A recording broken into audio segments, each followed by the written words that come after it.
My most unsettling discovery was not about the management of anger. It concerned those individuals who never get angry, and why this very immunity renders them psychologically untouchable. In clinical practice, I documented patients who possessed what I termed emotional impermeability. Insults or criticism did not affect them. They did not react defensively. This was not merely the suppression of emotions, but a profound psychological transformation that made the behavior of others irrelevant to their inner state.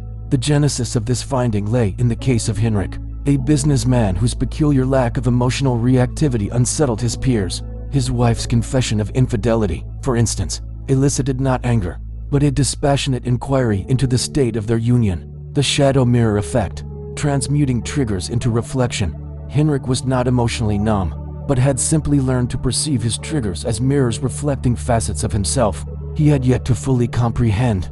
This is the shadow mirror effect. The core principle: every person who kindles anger in you is, in truth, showing you something about your own unconscious mind. The unsettling quality you judge most harshly in others, be it their greed, inadequacy, or deceit, is actually a repressed element of your own character. By owning these shadow aspects instead of projecting them outward, one achieves psychological immunity. The reaction gap, conscious sovereignty over response. Henrik illuminated a psychological domain I termed the reaction gap, the void between stimulus and response. Observing the interval.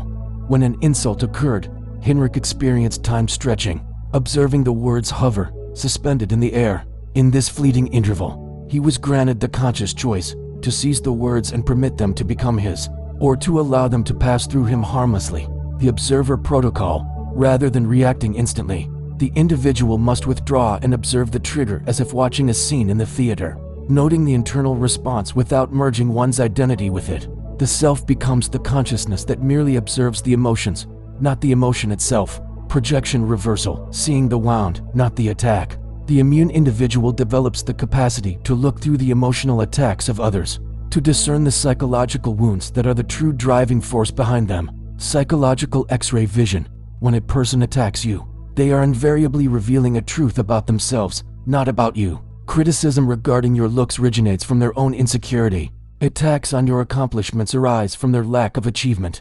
The shift to compassion.